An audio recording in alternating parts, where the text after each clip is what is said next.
So you checked into this video to see how you can go faster in a triathlon race. So what am I doing in a car race? Well, I'll tell you what, just like these guys know, it's not all about your straightaway speed. You have to get through the corner. Now, what I want to teach you in this video is how to get through a corner faster and more efficient. So stay right here because I'm going to give you some really great information on how to go faster on your bike in a triathlon by cornering.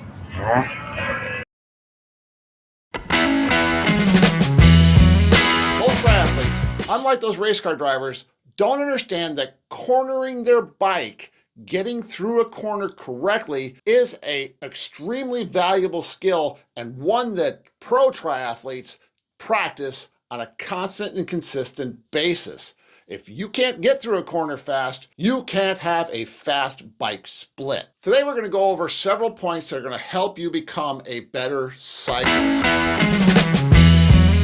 Number one is approach speed and management. You look at a person who rides their bike like they drive their car on the street. They will approach the corner, they will slow down, they will turn their bike, they will straighten their bike out, and then they will ride away.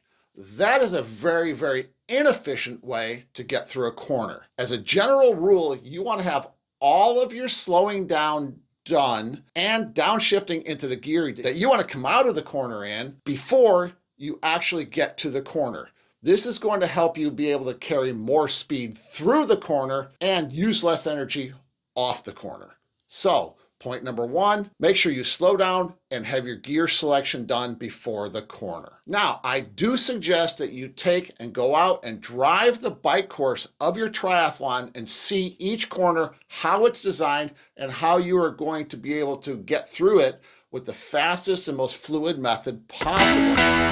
Point number two, the position of your body on the bike as you enter and go through the corner. This is critical where your feet and where your hands and where your eyes are to getting through the corner quickly and safely. First, you want to be a little bit aggressive on your position on the bike. You want to have your arms bent slightly, your knees set so you are actually absorbing the corner bumps, and have your arms at the ready to be able to avoid any obstacles that were not there on your pre-drive.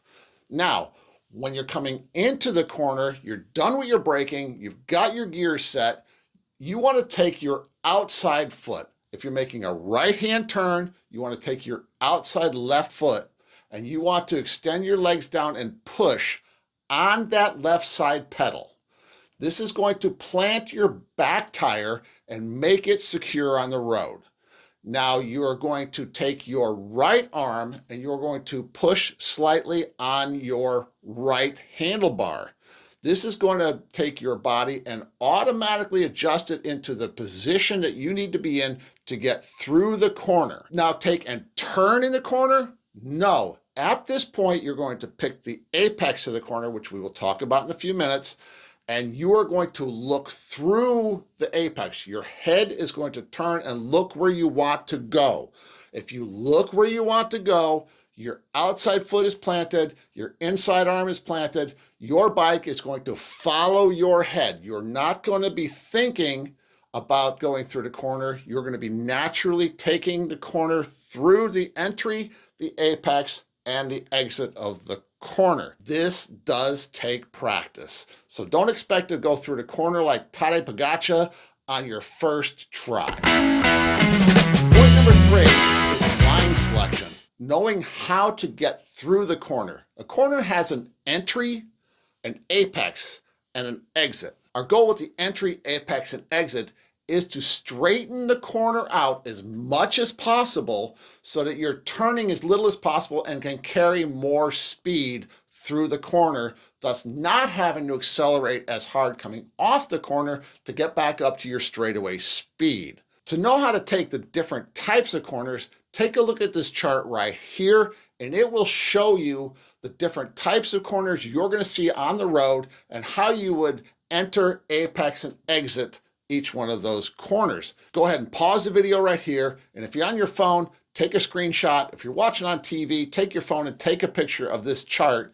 This is a really important thing to learn on how to get through all the different types of corners you're going to see on a triathlon course. But you say, hey, most triathlon courses are open roads and tighter turns, so you can't really straighten out the turn. Yes, you can. You need to consider each turn and the type of turn it is to straighten it out as much as possible.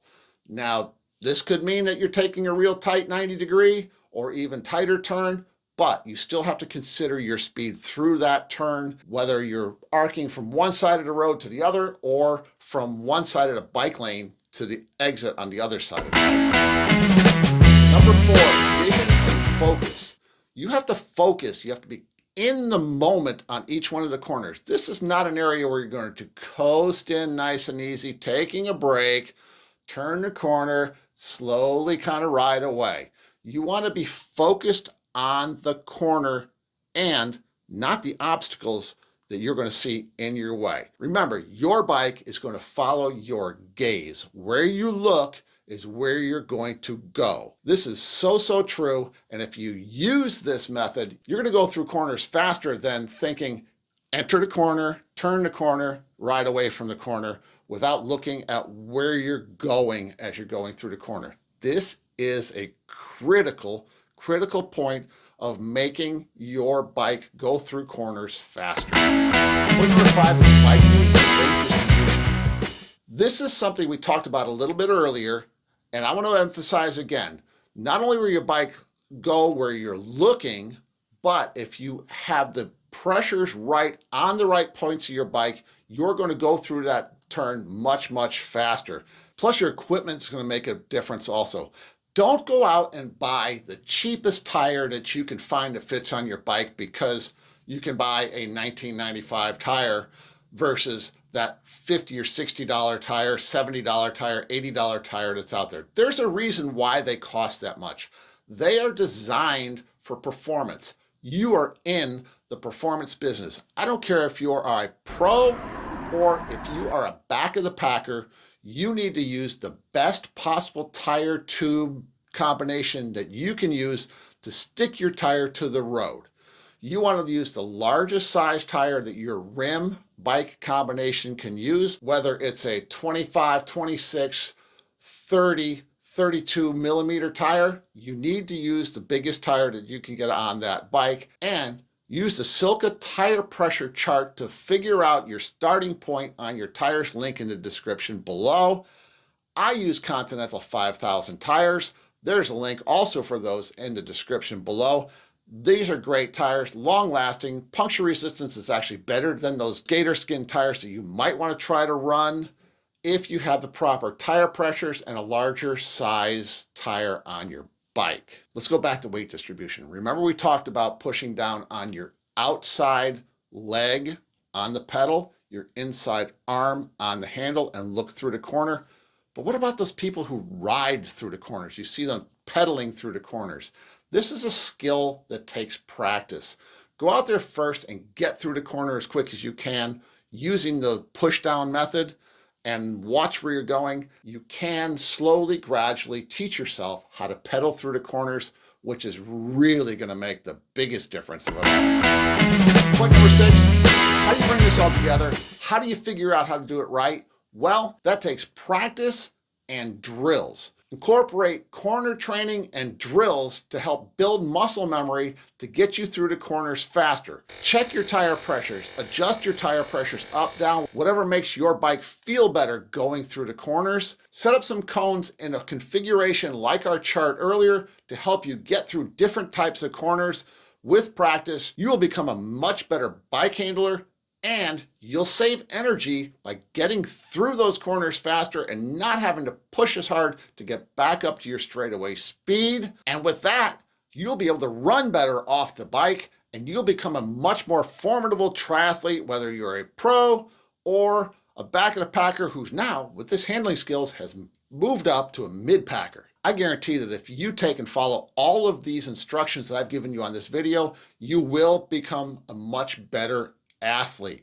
Now, if you really want to take and jump your game up and learn about triathlon and how to do it better, take a look at this video right here. This is my free triathlon course where I cover everything from swim, bike, run, transition, nutrition, and remember, I offer a 10 for $10 sprint triathlon training plan in that video. Link in the description below for that. This is Coach John.